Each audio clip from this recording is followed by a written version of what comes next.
All I see is blessings, got no time for stressing.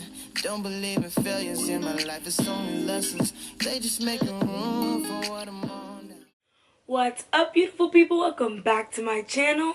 Or if you haven't seen the first video, then welcome to my channel.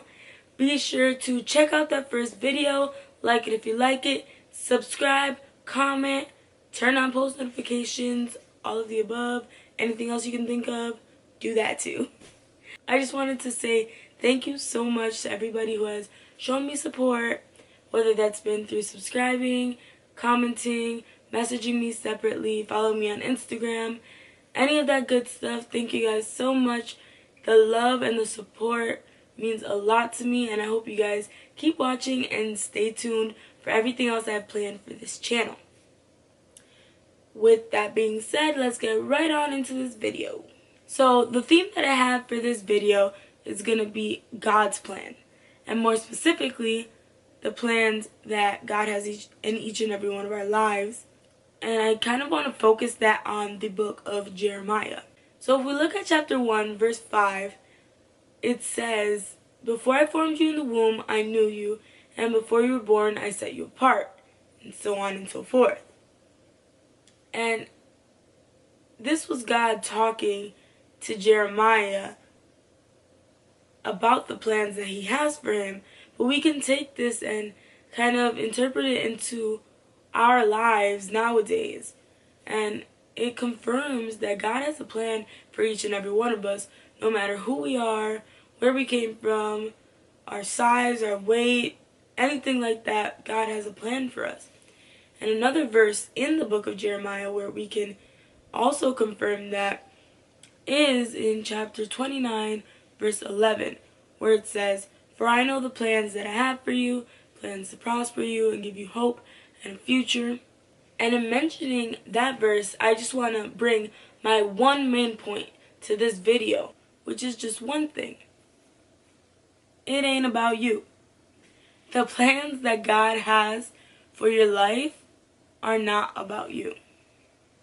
If we look at the first part of that verse, it says, "For I know the plans that I have for you." The key word in that verse is "for." So this tells us that the plans that God has for us are simply for us, not about us. And I'm going to go into that just a little bit more. If we go back to chapter 1 of Jeremiah and look at verse 12, God says in reference to the plans that he has for Jeremiah, "I'm watching to see that my word is fulfilled." See, God is watching over you to ensure that the things that you're doing are for his glory and not yours. The things that you're doing, you should be doing to spread the word of God and add souls to his kingdom, not to glorify yourself.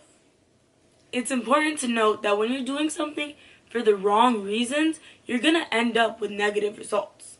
I say that to say that if you're doing something for yourself and not for God, then you will most likely not end up with the prosperity and the success that you're seeking.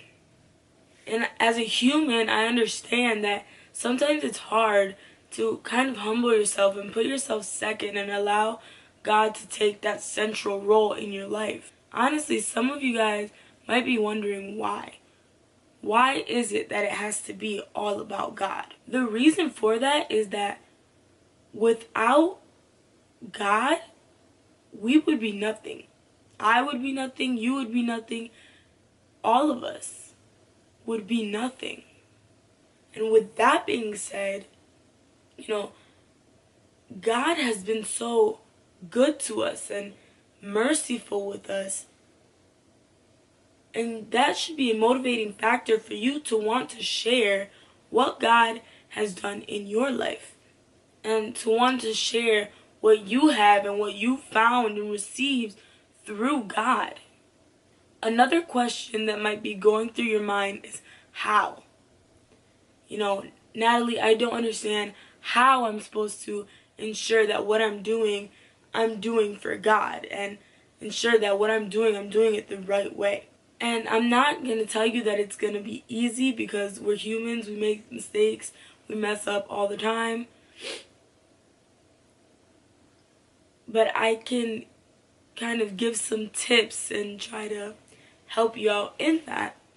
I believe that in order for you to make sure that what you're doing is for God and not for you, to make sure that God is always the center of every plan that you make, everything that you do and set out to do in your life, is to never forget where God rescued you from, where God took you from, where you started from. That should keep you humble. And when you humble yourself and allow God to shine through your works, that is truly when the blessings just start pouring down. The beautiful thing about this all is, like I said before, we would be nothing without God. We would be lifeless and empty. We would be useless. God is God. He doesn't need me. He doesn't need you. He doesn't need any of us. I mean, He's God. Anything that God needs can be done like that. He can merely speak it into existence, and there it is. He decides to use us and to bless us so graciously and mercifully. See, God doesn't need us, and He still has plans for us, even though they're about Him. And that is the beauty behind it. Blessings on blessings, yeah. I see the blessings coming our way, our way, our way. Blessings on blessings, yeah. I see the blessings coming our way.